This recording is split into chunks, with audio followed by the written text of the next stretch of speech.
nombre es Mariano Rafael Oberto.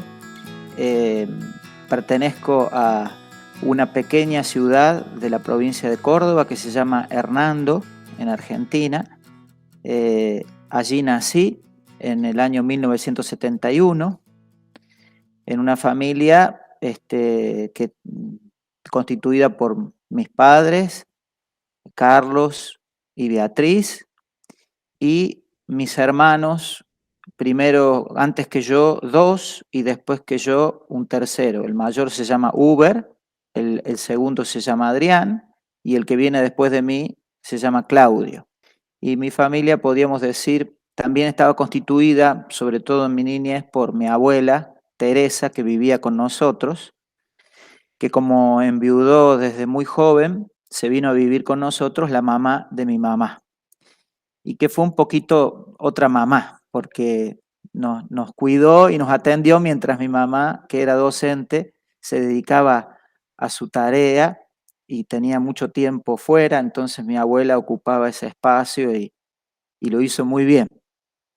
Así que mi familia, podría decir, eran esos integrantes, una familia, digamos así, católica, de fe, practicante, pero digamos como faltaba un toquecito más, me parece, ¿no? Éramos católicos, unos católicos, no, digamos así, comunes, del común, es decir, bastante de ir a misa, pero no tan profunda en cuanto a la sacramental, acudir a la confesión, sí, pero no era algo tan claro.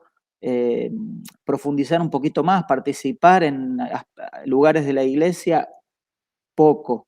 Mis padres fueron gente de mucho trabajo, de esfuerzo, de compromiso en sus lugares. Mi papá es arquitecto y ejerció su profesión hasta hace unos 20 años, 20 y pico, que se jubiló.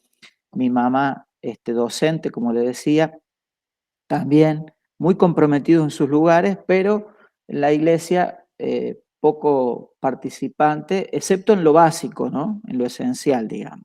Bueno, en mi adolescencia yo tenía un poco como muy fuerte el deporte. Entonces me dediqué mucho tiempo al básquetbol, que era el deporte que más me gustaba. Prácticamente desde los 12 años hasta los 17 jugué al básquet. También jugué en un tiempo al voleibol y lo hacía con equipos que jugaban los fines de semana.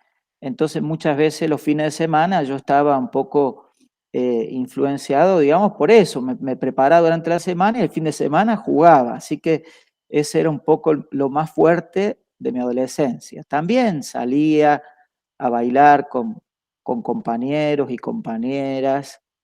Tenía muchos amigos.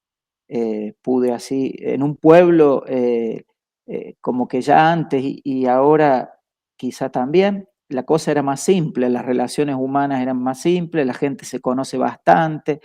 Entonces como que había una ida y venida bastante natural, de trato con las personas, de participar de los cumpleaños de 15, de salir a los bailables, ¿no es cierto?, del fin de semana cuando podía, porque como tenía el deporte a veces no podía, o a veces me tenía que volver temprano.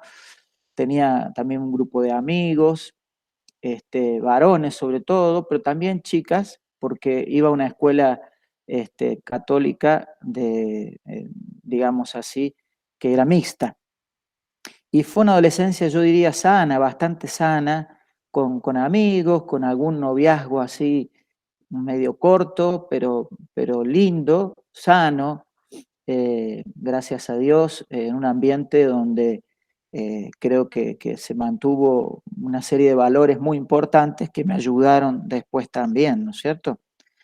Pero básicamente era eso, eh, el deporte, los amigos, algunas salidas, la familia también, digamos, una adolescencia, pienso yo, que bastante sana, con digamos así, también mucha facilidad para relacionarme con los demás. Eso siempre lo tuve, como una facilidad para tratar y conocer a las personas, eso como un don natural que calculo que lo he recibido un poco de mi familia, de mi mamá sobre todo, que es muy sociable y que tiene facilidad para relacionarse. Bien, cuando yo tenía 17 años más o menos, comienzo a experimentar esta llamada de Dios. Primero, una primera vez fue en una, como decimos en Argentina, en un boliche bailable, donde habíamos ido con mis compañeros de quinto año, que era el último año de la secundaria, y bueno, todo muy, muy de fiesta, pero bueno, llegó un momento de la noche en el que me quedé solo y bueno, bailamos, nos divertimos un rato, pero después me quedé solo y ahí me vino a la cabeza la idea esta de la nada, digamos, por supuesto, de Dios, por supuesto, pero de golpe me vino esta idea de si Dios no me llamaría a esta vocación en la que estoy hoy. Y entonces la verdad que en ese momento me deprimí, porque no era mi proyecto ese, no era mi proyecto, yo no tenía en la cabeza esa idea. Entonces me puse mal y me acuerdo que esa noche me fui a dormir así, con esa idea, pero como algo que yo no aceptaba o no tenía en mi proyecto, ¿no? Eso fue como una primera vez. Pero después, terminado el secundario, me fui a estudiar a una ciudad, la ciudad de Córdoba, que es la capital de la provincia, y allí empecé a estudiar abogacía. Me gustaba el teatro, así que empecé a hacer teatro en la escuela de teatro, de ahí, de una escuela de teatro, y en esa situación fue que se dio como la segunda llamada o la parte más fuerte, diría yo. Allí, justamente hice crisis porque veía que lo de abogacía no era lo mío, no me atraía, no me gustaba. Mi padre me decía, mirá, yo si vos estudiás algo en serio, yo te sostengo, pero para teatro no te voy a mantener para teatro en Córdoba. Y encima tenía mis dos hermanos mayores que ya estaban allá y mi papá los estaba sosteniendo económicamente. Así que bueno, y bueno, me di cuenta que abogacía no era, que teatro era algo que me gustaba, pero nada más, y que había algo más. Entonces ahí empecé a buscar un poco más como mi lugar en el mundo, digamos, qué es lo que yo tenía que hacer en esta vida. Y fue apareciendo la posibilidad de hacer un discernimiento vocacional y lo hice por dos lados. Lo hice en la universidad, como buscando una carrera en la universidad, pero lo hice también en la iglesia con otro grupo de jóvenes que estaban haciendo discernimiento vocacional y ahí me fue saliendo más claro que mi vocación era esta. Si bien yo seguía luchando conmigo mismo porque no era mi proyecto, entonces me costaba asumir eso que de a poquito iba sintiendo que Dios me pedía, ¿no? Eh, y bueno, ahí fue yo creo el momento principal, el quiebre, ¿no? Porque ahí fue donde, en esa etapa, fue donde fui descubriendo y asumiendo esta llamada de Dios. Bueno, yo entré al seminario en el año 1990.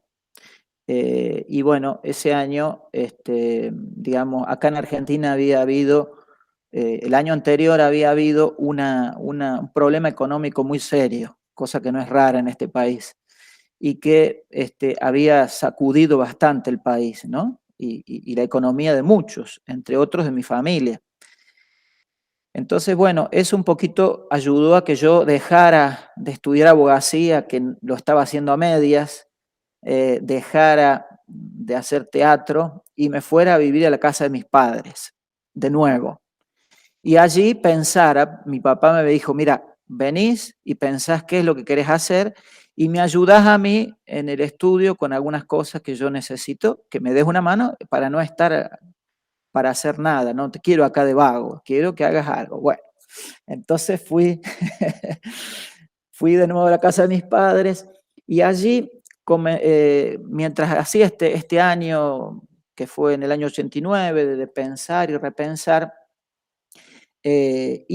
ayudé en la comunidad cristiana, ayudé en mi parroquia en una convivencia que se llamaba Camino Trinitario, que era para personas adultas, jóvenes, de distintas edades, que querían hacer como una experiencia, digamos así, de conversión y de profundización. Y entonces eran 3 días, como una convivencia de 3 días. Y ahí estuve colaborando, y eso me marcó muchísimo, porque al predicar algún tema, o al acompañar a alguna de las personas, al vivir esa experiencia, ahí fui cayendo más en la cuenta de que esta podía ser mi vocación. Y entonces, empecé a comunicarme con un sacerdote que me fue guiando y me fue diciendo: "Bueno, la decisión es tuya.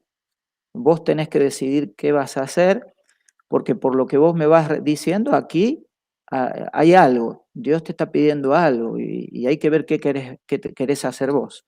Bueno, llegó un momento en el que tuve que decidir y fue como un momento clave, ¿no? Porque yo me acuerdo incluso que estaba en un lugar, porque estaba haciendo un pequeño retiro en un lugar donde había una cancha de básquet, yo me había dedicado al básquet, y un lugar muy tranquilo, así, muy tranquilo, en medio de una arboleda.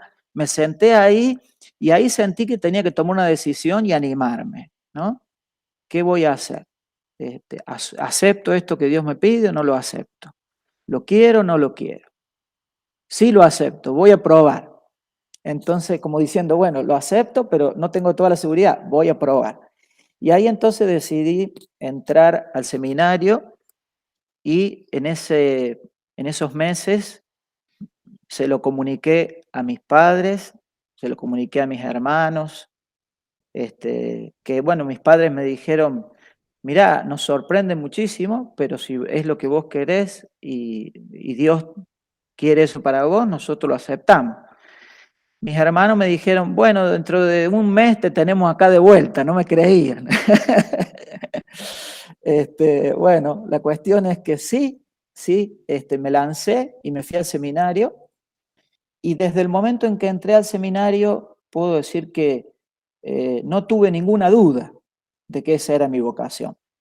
Entré y ya, se me fueron todas las dudas, y empecé como a sentir cómo Dios de a poquito me iba llevando a cada vez a estar más, más empapado de todo lo que era este camino vocacional. Y bueno, realmente fue muy rico todo el proceso del seminario. Estuve 7 años en el seminario. Y allí, en esos años, fui, como asumiendo también algunas cosas como colaborador de los que formaban en el seminario. Pienso que un momento fuerte fue para mí, en la filosofía, no solamente el estudio que es tan profundo, tan rico, sino también el apostolado, ¿no? En la filosofía, recuerdo, me tocó, ir a una capilla en el apostolado, que era los fines de semana, una capilla de un barrio, digamos así, de un barrio, más bien de las afueras, ¿no es cierto?, un barrio humilde, y ahí íbamos a visitar a la gente de ese barrio, a las casas, y a dialogar con ellos, a conocerlos, que nos conocieran, y de a poquito también la fe, le íbamos anunciando, íbamos hablando de la fe, y realmente esa experiencia fue muy rica, porque ahí tomé contacto con mucha gente muy sencilla, pero con mucha sabiduría, y que me fue transmitiendo cosas muy valiosas, ¿no? Y después también la creación de un grupo de jóvenes. Ahí se creó un grupo de jóvenes en esa misma capilla que no tenía grupo de jóvenes, y estuve acompañándolos allí también a los jóvenes junto con algún otro compañero. Eso fue muy rico, digamos así, como experiencia pastoral y experiencia de, digamos así, de que se iba desplegando. El día de mi ordenación fue el 22 de diciembre de 1996 y fue un día, digamos así, de muchas emociones, muy fuerte, porque durante mucho tiempo, 6, 7 años, había estado preparándome. Era muy joven, yo tenía 25 años cuando me ordené.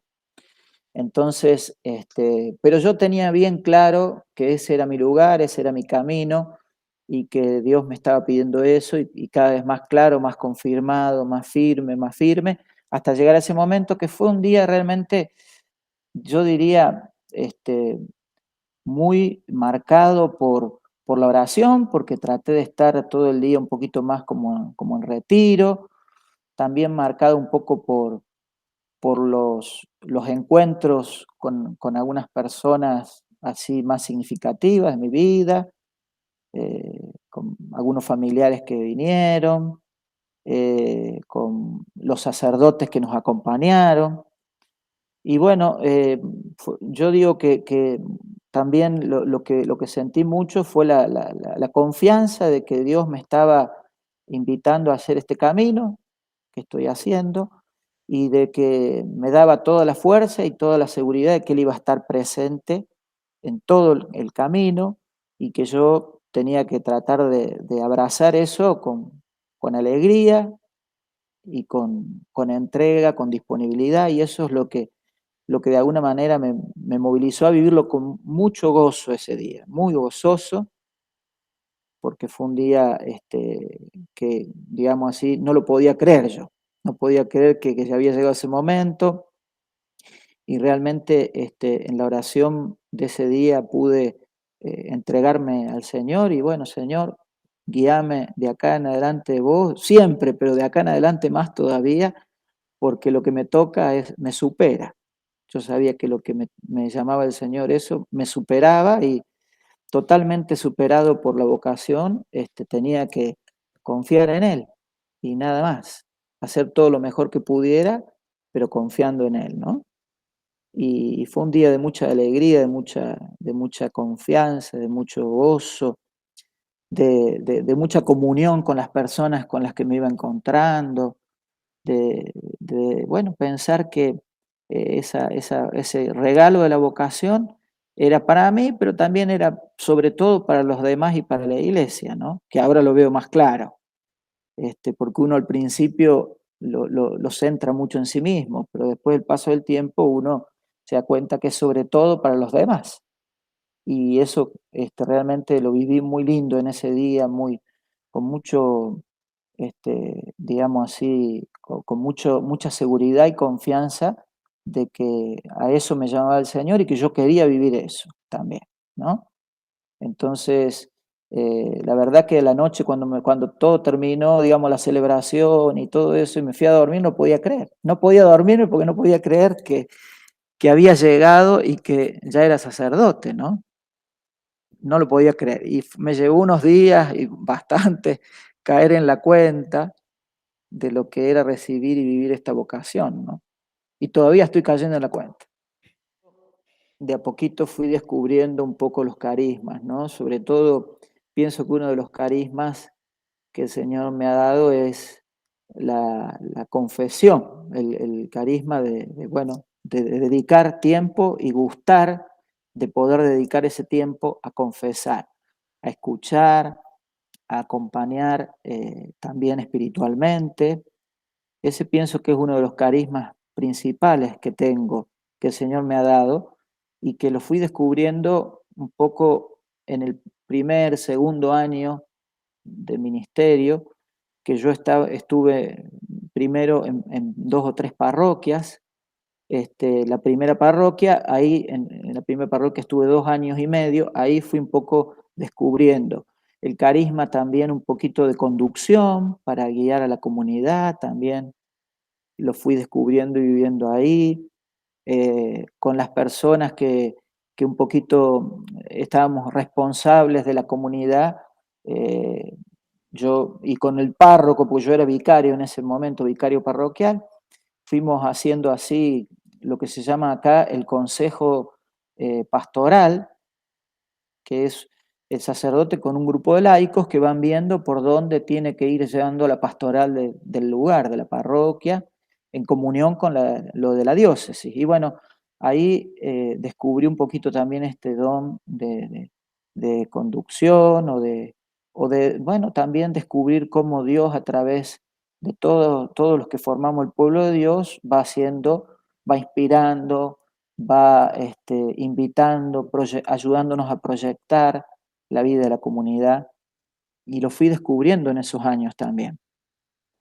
Digamos que quizá un poco, no sé si decir que es mi fuerte la predicación, porque me parece que no es tanto un carisma que yo tenga, o si lo tengo, todavía lo tengo que seguir puliendo bastante, pero digamos, pienso que principalmente es eso, también la intercesión es un carisma que yo he desarrollado y que sigo teniendo por los enfermos, por las personas en dificultad, por las familias, por distintas realidades que hoy y más que nunca, pero antes también se fueron planteando y yo un poco las tomé como un modo también de servir, ¿no?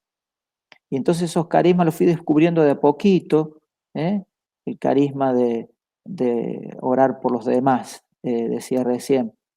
Después también pienso que otro de los carismas que fui descubriendo allí en ese momento fue el de eh, digamos, la visita y la cercanía con la gente, ¿no?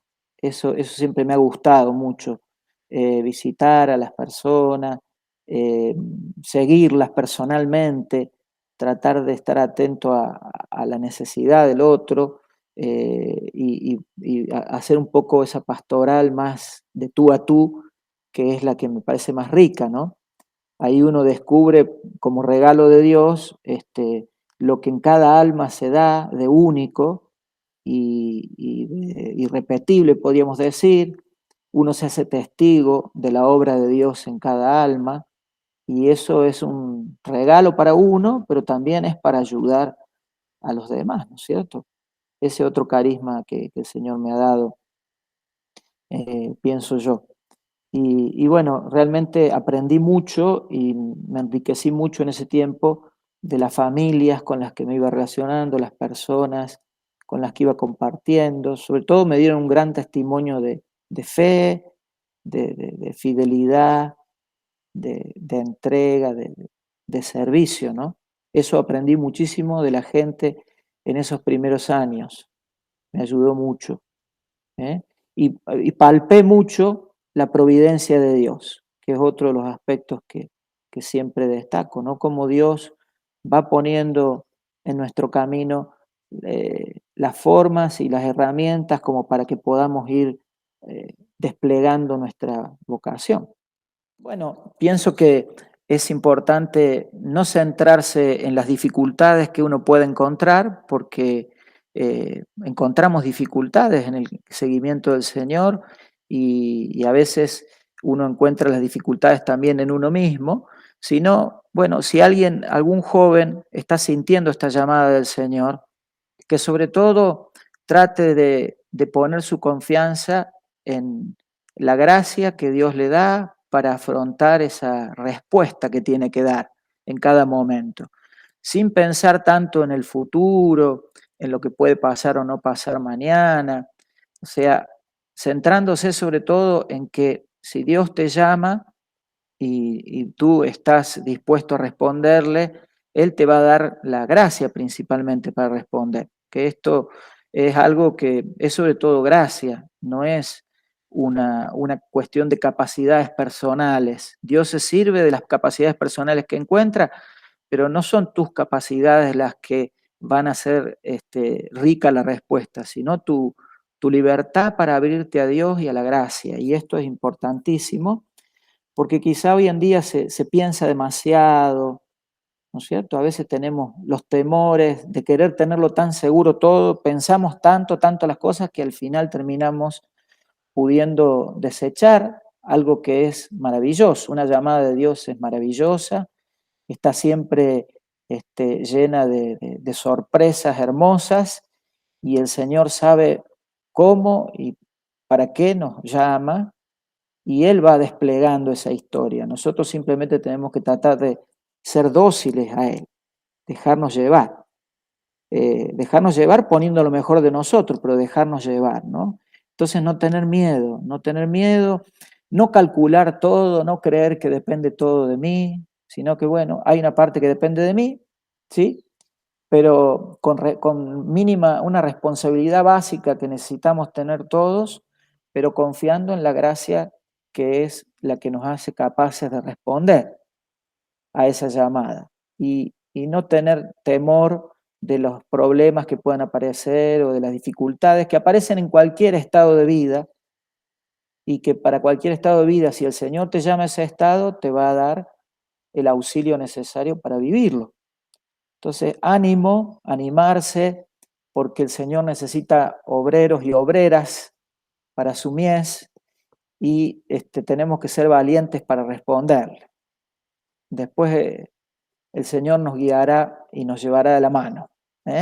Pero es hermoso, es una vocación hermosa, es una vocación que no se puede describir, digamos, uno puede decir cosas, expresar, pero siempre se queda corto, porque nos supera y porque es maravillosa, porque uno cuando empieza no sabe a dónde el Señor lo llama y si se deja llevar, realmente uno vive cosas increíbles y hermosas y llenas de vida, de esperanza, que te sostienen en el tiempo. Así que a tener la valentía a poder responderle al Señor a todos los que vayan sintiendo esta llamada y a dejarse acompañar y ayudar por los que estén responsables en la iglesia para hacer eso, ¿no? Que por algo el Señor los puso ahí. Seguir al Señor es un privilegio, podríamos decir, ¿no? En el buen sentido de la palabra. Es un regalo de Dios y que no podemos desperdiciar. Entonces todos los que formamos el pueblo de Dios tenemos que animarnos a seguirlo así, con esta seguridad de que el Señor que nos llama realmente es fiel. Él es fiel y siempre nos reviste con las ayudas que necesitamos para poder responderle. La cuestión es que también nosotros tenemos que sumar su fidelidad a la nuestra y ahí es entonces donde el Señor hace maravillas, donde el Señor puede hacer cosas grandes en nosotros y en tantas personas que hoy están buscando esa comunidad, están buscando ese lugar para hacerse y crecer, están buscando esa seguridad de que hay hermanos que también quieren seguir un camino de fe, de esperanza, de caridad, el camino cristiano. Entonces los invito a todos los que me están escuchando y realmente están dudando, con miedo, con temor, que se animen a poder seguir al Señor, que no se van a arrepentir nunca, porque el Señor es fiel y porque nos da a manos llenas, mucho más de lo que necesitamos, y solamente nos pide la docilidad para responderle a cada paso, y que realmente es un camino hermoso que cada uno de nosotros puede abrazar en la medida en que el Señor nos lo pide, animarnos a abrazarlo, porque realmente el Señor nos llena, nos bendice, nos transforma, nos hace vivir con alegría nuestra vocación de cristianos en el lugar donde nos llama. Así que animarse a vivirlo así como un desafío, como dice el Papa Francisco, a soñar también, porque se trata de soñar, de animarse a pensar algo distinto, algo nuevo, algo mejor, ¿eh? Un mundo más transformado en reino de Dios y que realmente nosotros seamos parte de ese reino. Eso es lo principal. Y bueno, no olvidarnos de tener a María como compañera de camino, a la Santísima Virgen. Ella es la que muchas veces nos abre puertas que no veíamos, ventanas que no conocíamos en la vida, nos hace ver la nueva esperanza que se abre donde a veces nosotros no lo veíamos. Hagamos como compañera de camino a la Virgen que la necesitamos y ella quiere dársenos. Que el Señor bendiga a todos sus hijos e hijas y con esta bendición, Señor, también nos haga capaces de soñar este mundo nuevo que Dios también sueña para rescatar a tantos hermanos que están en la oscuridad, que están a lo mejor en la desesperanza, que están en la tristeza o que están hundidos en tantos vicios, en tantas situaciones y cadenas, para que Él libere a todos los que están en estas situaciones y les manifieste su amor, les manifieste su gracia y les abra el camino nuevo, camino de hijos de Dios. En el nombre del Padre, del Hijo, del Espíritu Santo. Amén.